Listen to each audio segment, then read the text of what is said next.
Hey! And now,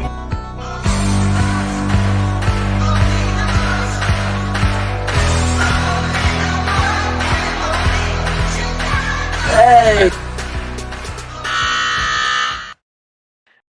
Hello and welcome back to Sea Red UK, where quite simply is Chicago Bulls sing. This podcast is part of the Fans First Sports Network.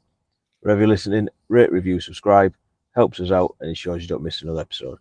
And if you're watching on YouTube, don't forget to hit the bell, give us a thumbs up and leave some comments down below. I'm Matt and as usual, joined by Neill. How are we doing, Neill? I'm good. I have less of a distraction on my face tonight, so I feel a bit better. Yeah, I won't say what we've been saying it is in the chat. That's fine. I'm sure somebody will be offended by it. I'm sure somebody will. But we best keep that to a private chat. Yeah.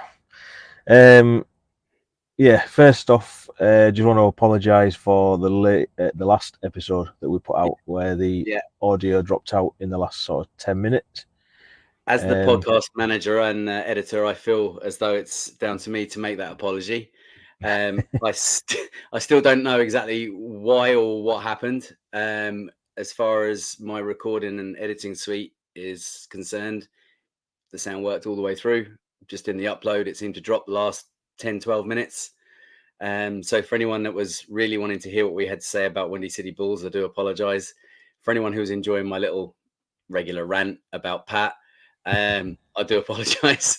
You didn't manage to catch it, but at least the vast majority of it was there, and we didn't feel as if it was prevalent enough to take it down and put up a whole new edited piece as a result. So apologies for the teething trouble. This is only episode 3 since I've come back, so hopefully it will be smooth sailing from here on in. Yeah, you're just ramping up, aren't you? That's exactly it. Yeah, obviously in that last 10 minutes we did cover Windy City, which we will go over. Not what we spoke about, but we will speak Windy City later on. And we gave predictions for 3 games because we didn't know if we was going to be back tonight. Obviously the first game was OKC. We'll do our predictions further down, well, for the next few games further on. We both predicted an L for OKC last night. Yeah. And surprise, surprise, that's what we got. The finishing 116, 102, obviously to OKC. Once again, slow start. Let them get into, I think it was a 17-point lead at one point, wasn't it? Again. Shocking. Use all our energy getting back, sort of level, and did we actually take the lead as well? By about 2 points. Yeah, I think so. Yeah. And then that was it. Just imploded and never got back into it. Some iffy calls, maybe, that didn't help. Yeah. That tends to come with the territory, though, doesn't it? When a team's on its arse, basically, they tend to get less of the calls. And when a team's flourishing, they tend to get more of the calls. So at the moment, we're suffering at the hard hand. Yeah. And when you look at some of the stats, it was a pretty even looking game. You know, Bulls' maths problems didn't seem to be there that we'd constantly see. I mean, from 3, we hit 17 of 44, which, you know, they were getting them threes up, not necessarily a good thing, for 38%. They hit 11 of 29. So we outscored them from 3. And to still lose a game is just, field goal wise is probably why, because we only hit 34 of 88. They hit 37 of 75. But it was the free throws that really, that's what killed it. You know, what do we get? 17? 17 of 17 for us. They got 31 of 38 with SGA actually hitting 17 of 18 himself. So SGA got as many free throws or more free throws than we did as a team, hitting the same amount. Shocking. Although he had a great game. What, he got a 40-point piece, wasn't it? Yeah, it's pretty standard, isn't it, really? Yeah. Again, we got out-rebounded. So the same problems are there. You know, like, it's like I put a tweet out last night. Did anyone remember when we hired this shooting coach development, Saw head of that. development, whatever. And yeah, we're putting up more shots, but the bad shots and the amount of times that the ball is going around the arc and nobody wants to shoot it, and then 24 seconds.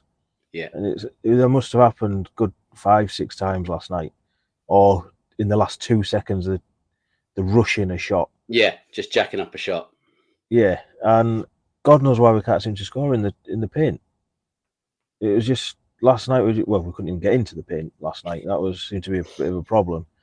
You know, at the same time as this game was going on, Windy City were playing, and there was a video of Sonogo just driving to the rim, slamming it down, and it's just like, why aren't we doing that?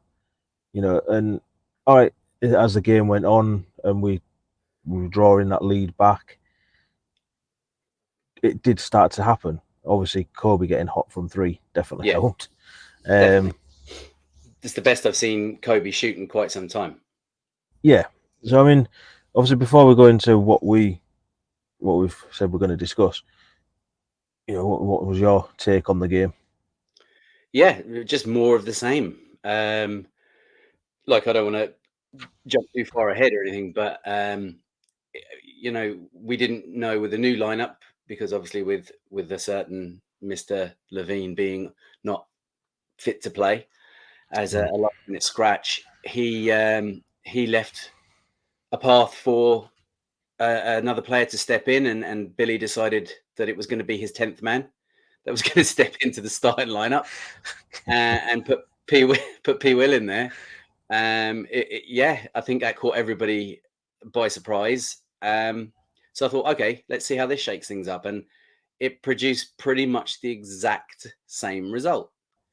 It was shocking to watch. I mean, you and me were there in the live threads, and I mean, for the first 2 quarters, the first half of the game, I was fighting with myself as to whether or not just to switch it off and go to bed. And I mean, I hate feeling that way. I've been a Bulls fan that loves to watch the games live since they've been accessible to me. I don't like to miss games. If I have to miss them, it's always down to work. It's never down to tiredness or laziness. And I really was at that stage where I'm done. I'm like, do I really want to stay up and watch this? And we both looked to see if it was available to watch the Windy City Bulls game, because it would have been more entertaining. But unfortunately, where we are in the world, it's not accessible to us at the moment. So we were stuck watching what should have been the better team, which actually was a pile of dog turd, basically. Horrible. And I'm sick of these holes that they find themselves in. You know they're going to go on a last-minute surge in the third quarter and into the fourth quarter, and they're going to run out of steam and ultimately lose the game. It's become the pattern now, and I don't like it. Yeah, and there was just one thing that I noticed last night as well was Stacey King, and it's not the first time he said it, is this team is close. Mm-hmm. This team is also 3 years in. Mm-hmm.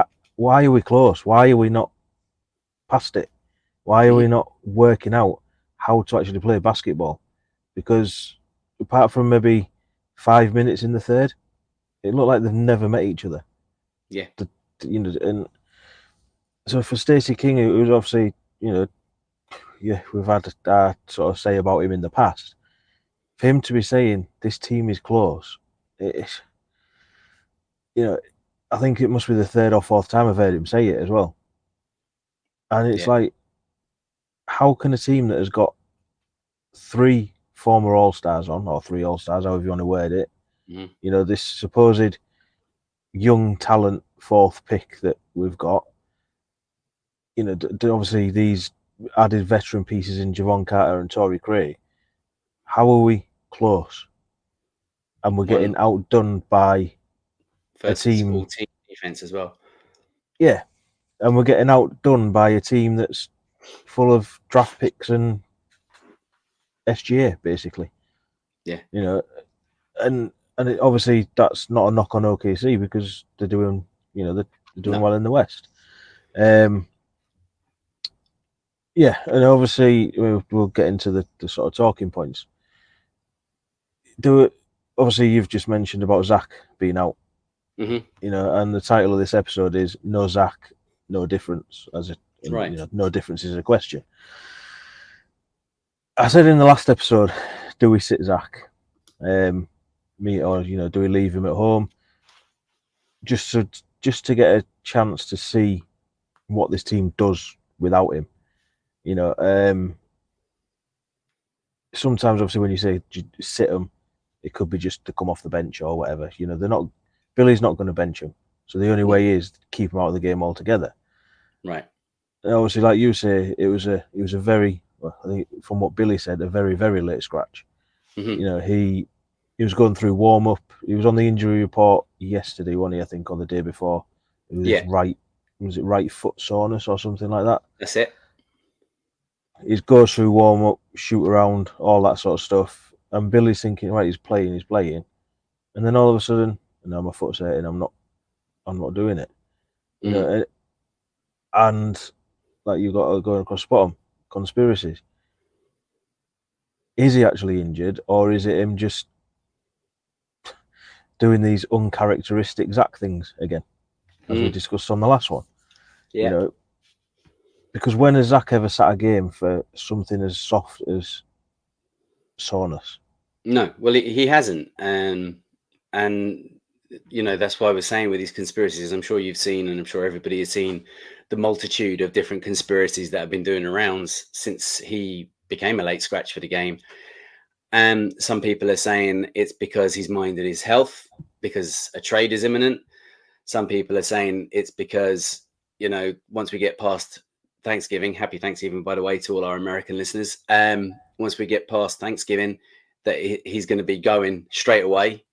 There's also been conspiracies saying that he's decided he's done, he doesn't want to play anymore. And I don't think I put stock into any of them too much, other than what you're after saying, which is he now has Clutch in his ear, and I'm sure he's listening to his agents who are telling him, this is what you need to do, this is what you need to do, this is how we're going to get you the best deal. And they could very well have said to him, look, any kind of niggling injury, can it? Yeah. Obviously, you know, if he is after this trade, which clearly he is, yeah, he's basically, like you said, doing what his agents are telling him. Yeah, but everything he's doing is getting attention on him, and obviously, you know, it's keeping him in people's minds and stuff like that. But surely the best way to get a trade and go where you want to go is go out there and show people what they're actually trading for. You would think, because you know, obviously everyone knows what Zach is anyway. Do you know what I mean? It's people know that, but obviously there's more and more trade rumors coming out as well. Like yesterday, it was Hornets are the latest to be linked to him, and you know that, from what my understanding of it is, that deal could get done like that, because there's none of this December the 15th signing things, I don't think, with any of the players that supposedly would be in the deal. You know, and a lot of people are still saying roll on December the 15th, as if that's the day the trade is going to happen, and I just don't think it is. Well, obviously, yeah, the question was there a difference with Zach not being out there last night? The only difference was Kobe was the one that filled in the gap of shooting from three. Apart from that, everything else looked the same. Yeah, we were still poor offensively. You know, like you say, Kobe stepped up. However, if Zach was there, how many points would Kobe have got? Because as that ball's going around the arc, as I said at the start, Zach's going to shoot it at some point, or well, the old Zach would shoot it at some point. The old Zach would drive it at some point. We just don't know what we're getting out of Zach at the minute.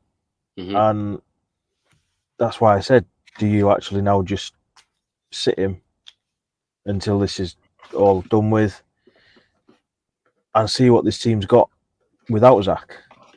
You know, and I mean, Billy's lineup to cover for Zach, God knows what that was. Didn't work anyway. You know, I mean, obviously the way the graphic was put was obviously Kobe at the 1, P. Will at the 2, Damara at the 3, Yeah. AC at the 4, Yeah. Vooch at the 5. Probably didn't go like that when they was on the floor. It can't, you know what I mean? Surely it was the P-Will's... epitome of positionless basketball. Yeah. I mean, okay, you had your 1 and you had your 5, and everything else was just thrown together in the middle. Yeah, which, you know, I know it's the way the NBA tends to be going, is this positionless basketball. Yeah. We know Billy loves his positionless basketball, but surely the players need to know where they're meant to be. Right. It might help, you know. And yeah, I personally don't think we missed Zach last night, you know, and I'm starting to lean towards the whole just sit him, because surely he's bringing a lot of negative energy, a lot of negative vibes to that locker room, especially if they don't know, if his teammates don't know if he's going to play. Mm-hmm. You know, they might still like him as a person, but you know, we've seen it with James Harden, your Mm-hmm. guy. Mm-hmm. You know, when they don't want to be there, the team don't want them to be there, and it kind of feels like that's the way we're going with Zach at the minute. Yeah. You know, and yeah, would you I don't sit know. him? See, I don't necessarily think that the next game is going to look the same as that game looked, you know, that kind of way. I mean, it happened to be that Kobe got hot from 3, but if Kobe hadn't had the hot hand for the first half of the game, because I mean, he went quiet in the second half, but if he didn't have that hot hand from distance, it would have been a case of us sitting here saying we drastically missed Zach. Mm. The only reason why it looked pretty much the same as all the other games was because Kobe was hitting them. But as we know, Kobe can be quite streaky, and if he was putting up 7 shots and only hitting 2 of them, this is a blowout from first quarter on, all the way through the game. Yeah. So I don't know. I don't know if I can judge it yet. I'd have to see maybe 2 or 3 games with no Zach before I could decide whether or not it really does make a difference to sit him or let him play. Yeah. I mean, it's the first time really we're in a while we're really seeing this Bulls team without him as well, isn't it? It is, yeah. You know, and obviously nothing looked like it had changed last night. Who knows if Billy can plan to be without Zach, things look a little bit different. Yeah, if maybe his teammates can plan to be without Zach, it looks a bit different, because you know that Zach, if he plays like Zach, can go and easily drop 25 points. Yeah. And they would have made a difference last night. But would they have took points off somebody else? So inevitably, I think so. Yeah. I mean, yeah, to be fair, I'm sick of talking about Zach. He's getting a bit like P. Will for me at the minute. Let's talk about somebody else then. Let's talk about the guy that went missing. Again. Yeah, Vooch. Now, you look at his stat line, 16 points, 12 rebounds. Standard Vooch. Double. Yeah. He was 6 of 13 from the field. Mm-hmm. He had numerous little tantrums. Yes.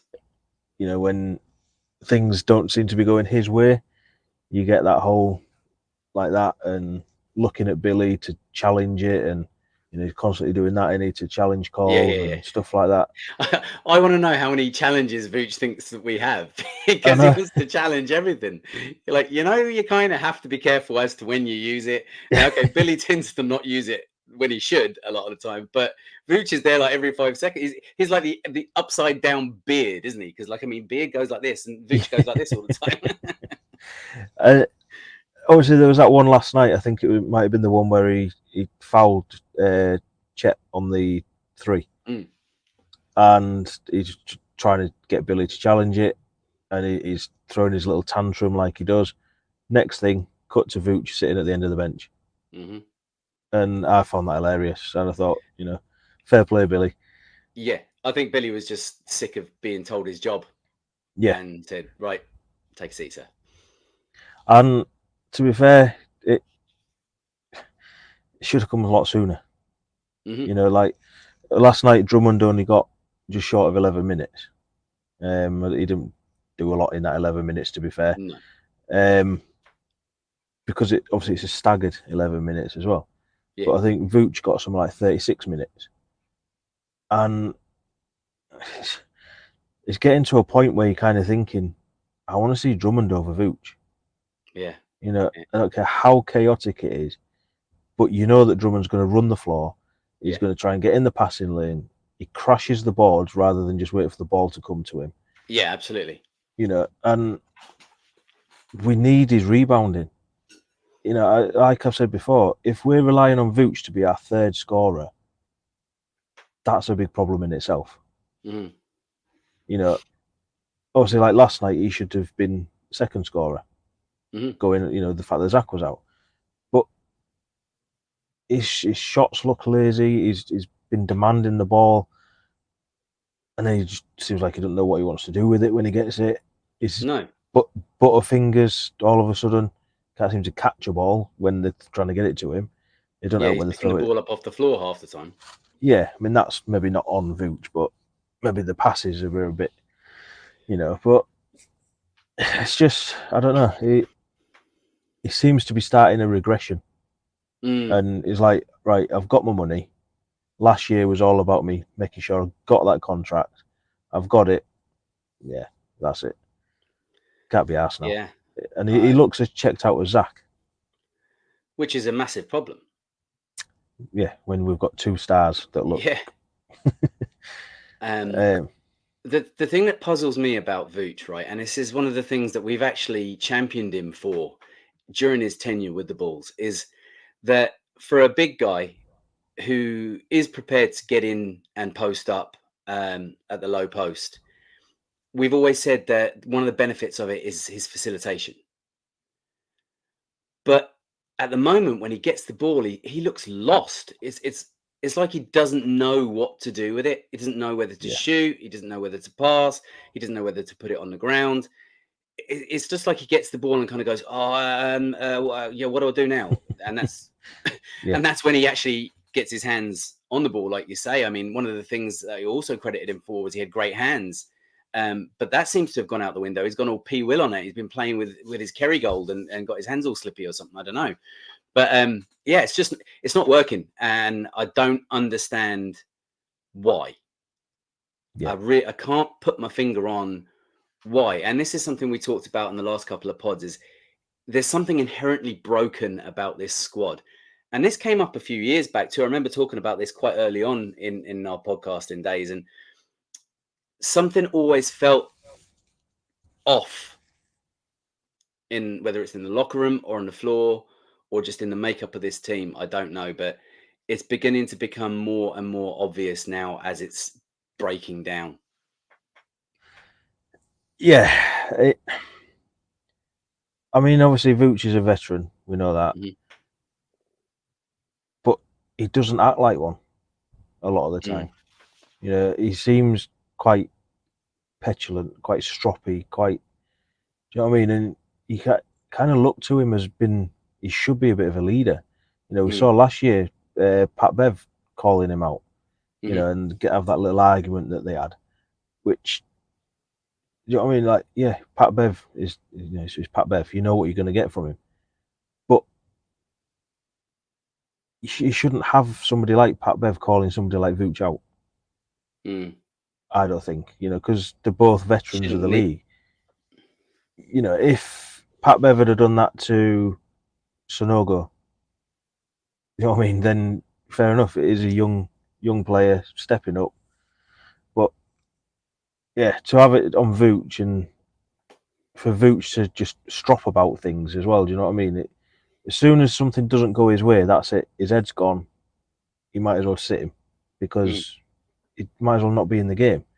Yeah. But then you know that Vooch all of a sudden will hit a big three at the end of the game. Yeah. And it's like, where has that been all game? And yeah, I mean, obviously said on the last episode, I'm off the Vooch train now. I was getting ready to get off it. I'm off it. It's too frustrating, and like I've said before, I don't know whether it's the way Bulls play him, whether it's Vooch or what, but I'm sick of seeing it now. I'm sick of feeling that way about somebody who's meant to be one of our top 3 players. Yeah. And yeah, I know he'll go out there and he'll get a double-double, but it's a lazy double-double. When Drummond goes out and gets a double-double within 10 minutes, he's worked his ass off for it. Yeah. He's crashed the boards, he's up and down the court, and it just seems like there's more than one big problem with this team. It seems like there's just no cohesion with them. Players don't want to be there. And when it's 2 of your main players, that's a massive problem. Massive. Massive problem. Yeah. I mean, have you got out else on Vooch? No, not really. I pretty much agree with everything that you've said. Like that, I always tend to hang in a little bit longer than you do with players. Maybe that's my fault as opposed to yours. I don't know. But yeah, I mean, if he's going to turn it around, if he's going to start to bring us back in, he needs to do it in the next game or two. It's not one of those seasons where we can say, "Well, we'll wait till after the All-Star break or we'll wait till after Christmas." No, it needs to happen now.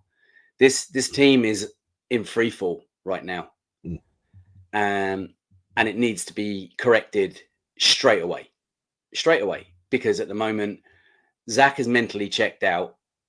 DeMar is aging and cannot do it on his own, and Vooch has fallen into a black hole somewhere. So if they're your core 3, if they're your prime 3, if they're your big 3, or if they're just your starting 3, it doesn't really matter. They're the 3 that you've kind of based this team around. And if 2.5 of them have gone AWOL, the team's buggered. I mean, it's that simple. It doesn't matter what players, what perennial players, what role players you've got built around them. It doesn't matter how much they step up. If 3 of your starting 5 are not meeting the standards that have been laid down before them, your team's screwed. I see. It's like you say, the 3 of you starting 5, and it's like DeMar. What is DeMar this year as well? Do you know what I mean? Is he checked in? Is he checked out? Is he trying to facilitate more? Is he just waiting for his moment to take over? It's just, he doesn't look like DeMar, does he? No. And I think a lot of that is to do with the fact that he can't read this team because the team's all over the shop. Yeah. DeMar tends to kind of try to read the game in game and decide when it's time for him to take over, when it's time for him to start doing his spider crawl and isolation plays. And at the moment, I don't think even DeMar knows where he stands. No. Through no fault of his own. I actually don't blame DeMar for it because we've still seen him turn it on in games. It's like he did last night. Like he did last night. It's just, unfortunately, it's often too little, too late. He did it in the Miami game that we won as well. It's just, I think he's in a bit of a flux because he doesn't know where he stands with the rest of the team. So if he doesn't know where he stands with them, how does he know how to switch it on and when to switch it off? Because we know he's not engaged for 48 minutes of any game. That's just not the way he plays. And you're not going to change that about him. He's played his whole career in the NBA that way, and he's played it to great effect. But he doesn't know when to turn it on because he doesn't know what he's got around him, basically, I think. Yeah. And I think, obviously, he's got this extension hanging over him. Yeah. And he's obviously got to decide whether he wants to stay in Chicago. Right. He says all the right things, as we often say, like it won't happen again. But at the end of the day, if he gets the opportunity to go to LA or to a contender or wherever it is he wants to go, he's going to go. And obviously, Bulls have got to try and make this decision on, do we extend him? Do we trade him before that point? So he probably doesn't even know whether he wants to be in Chicago himself at the minute. You know, No, I'd say not. especially the way this team's going. And in terms of his extension, if he's thinking, yeah, I want to be in Chicago, but I just don't know where this team's going, he's going to want to wait to see if what's going on with Zach. He's going to want to see if Absolutely. Caruso stays. You know, do we do anything in the draft? Or obviously, I know you can't see that far before his extension, but you know, the Bulls just don't seem to have a direction. So how can you try to extend your oldest player, your biggest scorer, without giving him a direction? Right. Because this could potentially be his last major contract in the NBA, right? Yeah. Anything after that will probably be, vet mins or 1-year deals or whatever. So this is his last chance of getting a 2 to 4 year deal somewhere. Is he going to want to commit to Chicago if it turns out that Chicago is going for a full rebuild? I don't think he will. No. So as much as he's enjoyed his time in Chicago, as much as he loves the fans and the organization and everything like that, if he thinks that he's going to finish his career better off somewhere else, he's not going to jump onto an extension with Chicago. I mean, he's going to either look for some sort of a sign and trade, or he's going to look to just walk out the door and go somewhere else. Yeah. So, yeah, I mean, obviously just going back to last night's game, obviously what's not helping at the minute is Torrey Craig and Javon Carter. Mm-hmm. I mean, I don't know if it's down to Billy's rotations or what, but Torrey Craig with another game of scoring nothing. Mm-hmm. Javon Carter scored 3 points, which he was putting the threes up, which credit him. It puts our 3-point attempts up, but he just wasn't hitting them. No. And it's a thing. I mean, I can't remember the exact lineups, but it seemed to be working when Javon was putting the threes up. If they don't hit, Drummond's there to crash the boards and get the rebound. Now, if he's out there with Vooch isn't going to do that. No. Vooch is standing somewhere in the wing, or at the high post, just dropping off it slightly, waiting to see whether or not he's going to get the 3-point shot. Yeah. So he's certainly not in at the low post ready to crash a board, or in the paint ready to crash a board. Yeah. Which is where you'll always find Drummond. Yeah, exactly. And obviously there was one play last night that I said to you, I mean, it didn't come off in the end. And I know it's a play that often winds you up, where we got a bit of a fast break. Mm-hmm. Kobe's goes down, but Kobe stopped. And he waited for Vooch to get into the paint before he took the three. Obviously, the three didn't hit, and Vooch didn't get the rebound. Right. But the IQ from Kobe there impressed me, because we don't see that from someone like Zach. No, Zach will go like mad. He'll stop, put the three up, and it's like there's nobody there. No. The rest of the team's still down that end. And what really bugs me about that, more than anything else, and Javon Carter is guilty of it too. They'll run the fast break, they'll stop and pop, and they won't even stop and pop at the line. They'll do it from like 4 feet back from the arc, right? Just to make it an extra bit difficult. So they'll stop and pop, and then they'll either fade or they'll just stand and wait to see does it go in. Yeah.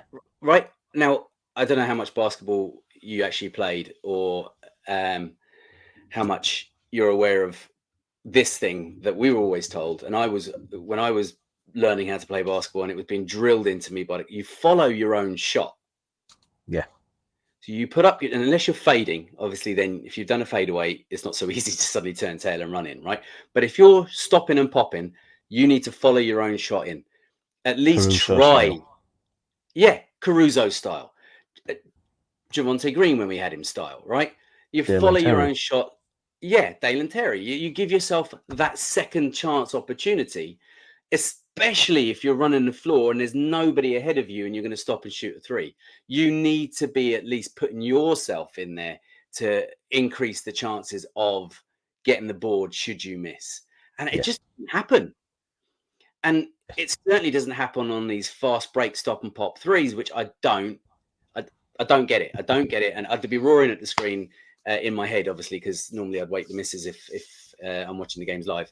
So It frustrates the hell out of me. It really does. It's bad enough to shoot it when there's nobody there, but to shoot it when there's nobody there and then just stand and watch it. So, I don't know if you've got anything else on last night's game, but no, I'm sick of this shit. I'm sick of watching it. Really am. I want to see better.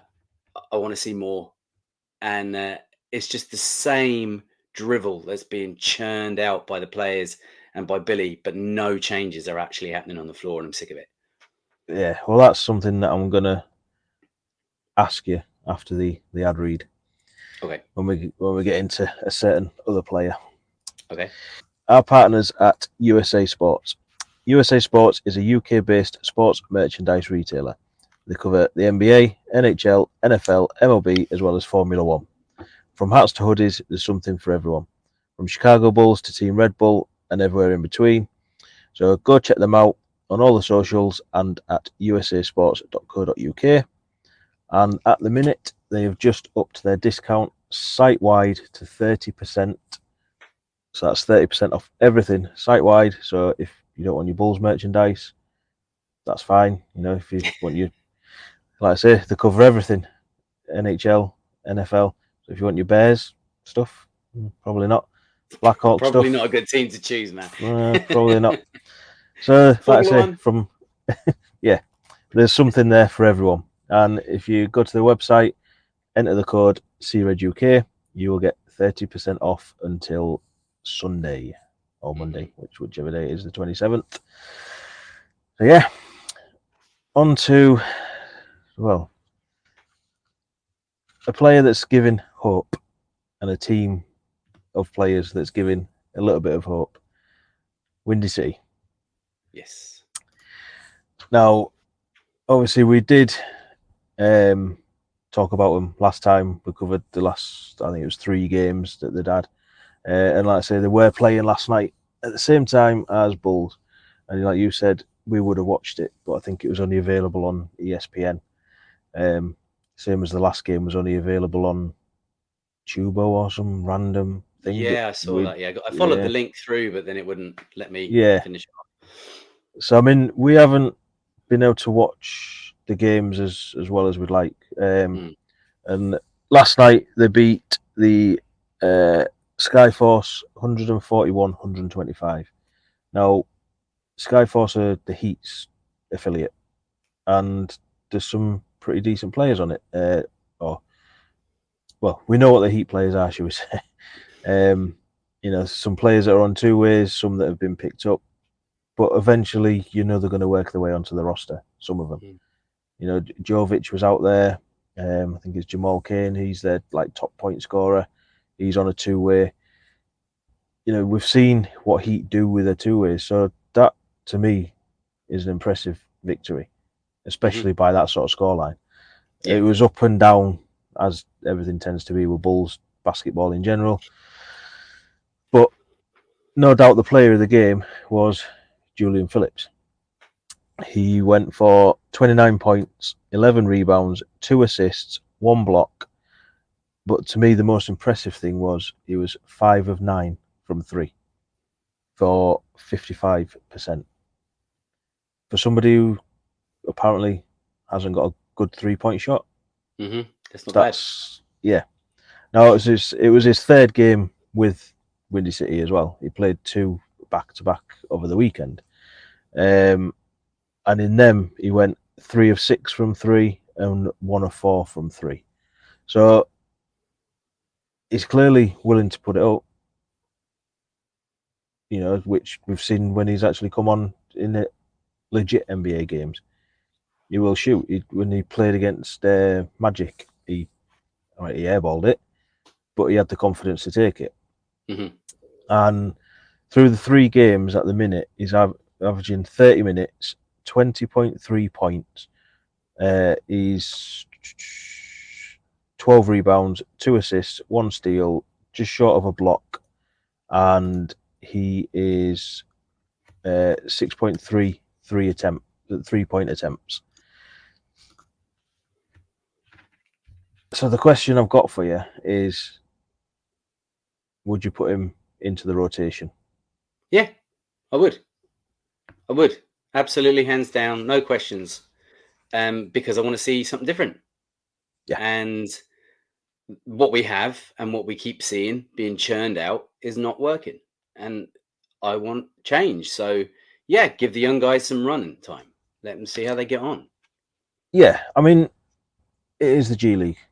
We know that. Yeah, absolutely. And I'm not saying he's going to come in and shoot lights out for the Bulls, Yeah. but he just needs some playing time, some game time. A few of them are the same. They just at this stage, like I've already kind of said, what we have isn't working. Yeah. So we can't go out there and make some big trades right now. We can't go out there and make massive changes to the roster. The only way we can do it is from within. So let's give these, which we've said before. So give these young lads some game time. Give them some court time in a real NBA game. Let them make their mistakes. Let them learn. We're losing the bloody games anyway. Yeah. So let's give them a chance. And I'm not saying throw all of them into the starting lineup or throw all of them out there for big minutes, but I think I said this on the last pod. Give them more than 1 or 2 minutes garbage time at the end. Let them actually come into the game, get some solid, maybe 3 or 4 minutes in the middle of the game, the time that matters, and see how they perform, see how they learn from it. And okay, they might show themselves to be not NBA players, and they can go back to the end of the bench or back down to the G League and carry on trying to develop from there. But at this stage, we need something. And who knows, you may just uncover something that you didn't know you had. Like Miami Heat do all the time. Exactly.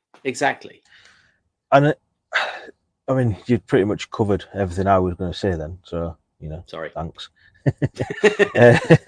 But obviously, I have just retweeted a Windy City video, basically Phillips's highlights from last night. And his energy, he's a highlight reel player. Like I say, his threes, he was in the right place all the time. Mm-hmm. I don't know if you've actually watched it yet. I have, I did send it to you. Yeah. He was in the right place all the time. And there was one where he'd got himself in the corner, waiting for the three, realised it wasn't coming, so he crashed the rim. And he ended up with a dunk on it. There's another dunk where he takes off from like the free throw line. Yeah. So he's got the confidence there. We've seen his defense. He's got the confidence to shoot the three. Whether he hits it or not is different. And like you said, put him into the rotation.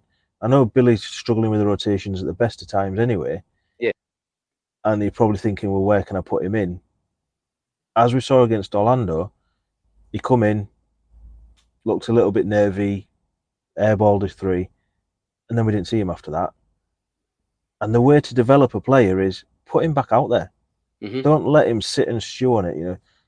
Get Caruso or DeRozan, whoever it happens to be, to go sit next to him and just say, look, this is what you needed to do.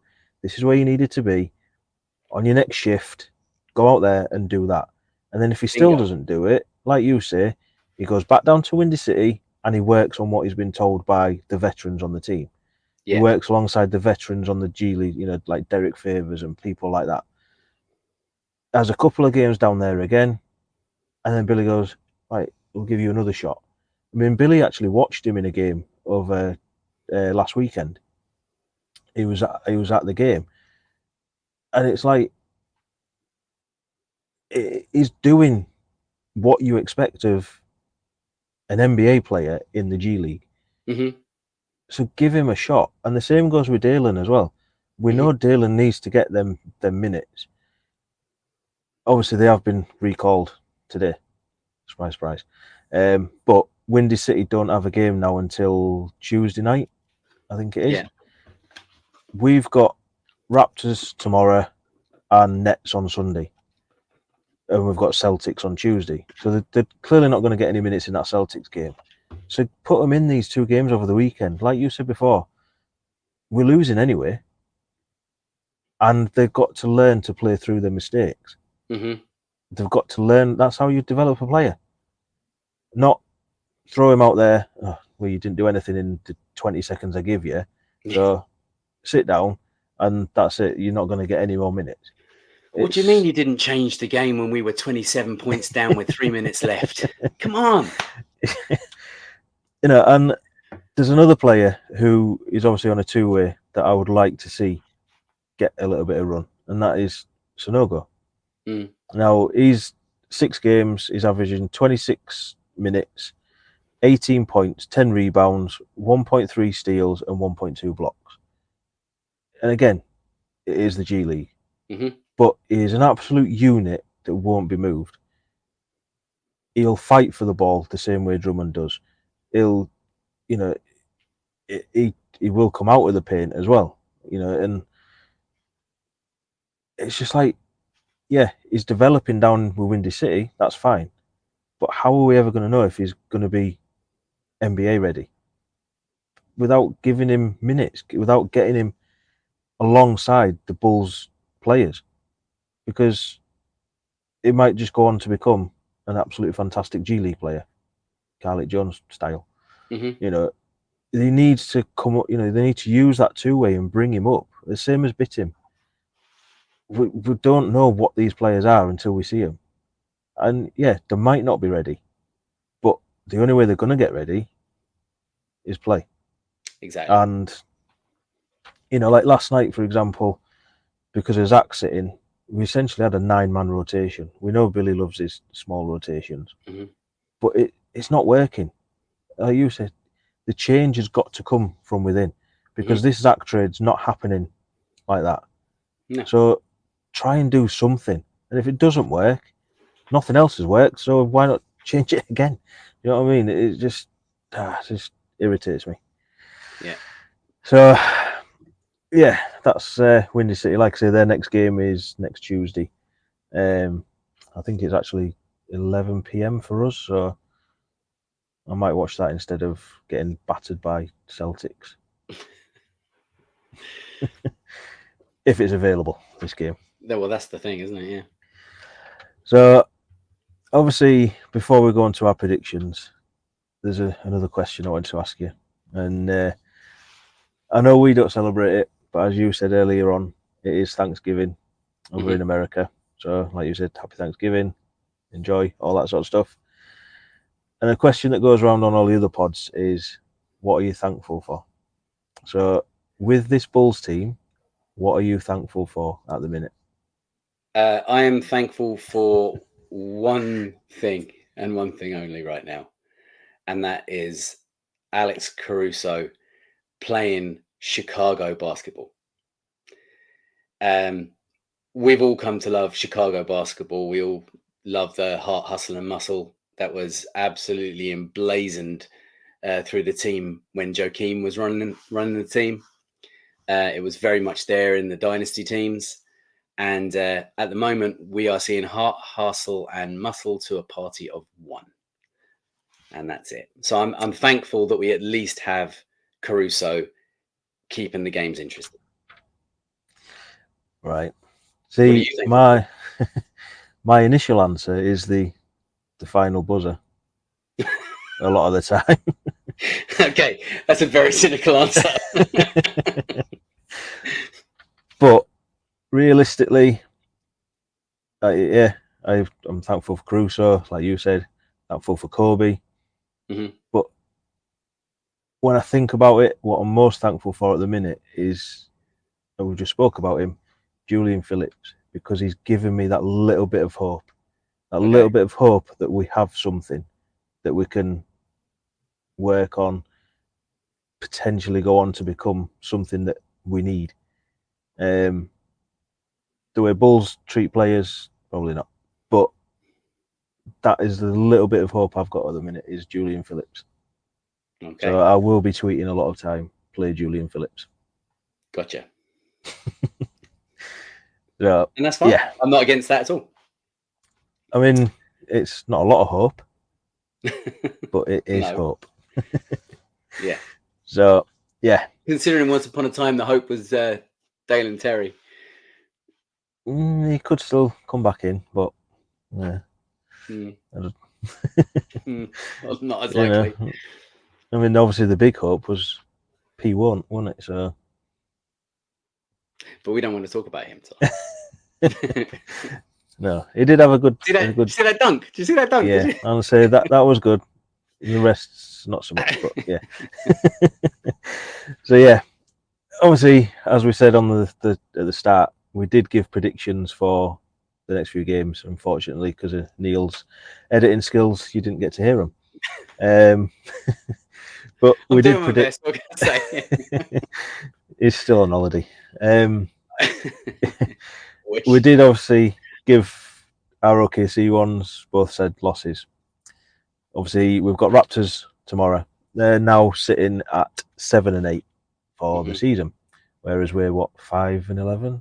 5 and 11. I've said before, time and time again, nothing against Raptors, nothing against any of the players on the roster. I just don't like playing them because I don't think we never know what we're going to get. I mean, we don't know what we're getting anyway with Bulls, but you know. So I predicted a loss. Surprise, surprise. I think yours. I can't even remember what I predicted anymore. A loss. I think I said it was a loss to the Raptors, didn't I? And then and we then would beat the Nets. A dub against the Nets. That's what I said. Yeah, and I'm going to stick with that. Yeah, Nets currently 6 and 8. I think they've got Heat before they play us. I think when I had a quick look before, so that could change either way. I went for an L, and I'm sticking with that. There's just too much. The two games that at the start of the season you'd look at to get 2 dubs, and we should be above these 2 teams. I've said it time and time again. We should be above these 2 teams. We're not. So, and then we didn't have this one last time, but we're not quite sure if we'll record before or after the Celtics game next Tuesday. Yeah, so we'll throw it out there. Obviously, they are going to have other games in between, but they're currently sitting 12 and 3. It's going to be ugly. Apart from maybe 5 minutes where we look like we can play basketball. Probably when they've given up and emptied their bench in the third quarter because they're absolutely destroying us. But yeah, I can't see anything but a loss to Celtics. No, I think we'll lose. But strangely enough, we tend to actually cope quite well with the Celtics. So I do think that even though it will be a loss, we'll somehow look like we actually have a chance of winning the game. But we won't. Yeah. Obviously, one player that does tend to do well against them is Ayo. And obviously, he's in pretty decent form at the minute. He is. So, yeah, possible. If my predictions come true and we get 3 L's, that would put us on a 5-game losing stretch. Yeah. With Milwaukee to come after Celtics. Yikes. So, on that happy note, we'll end it there, shall we? Yeah, let's. It's dire, right? Anyway, moving on.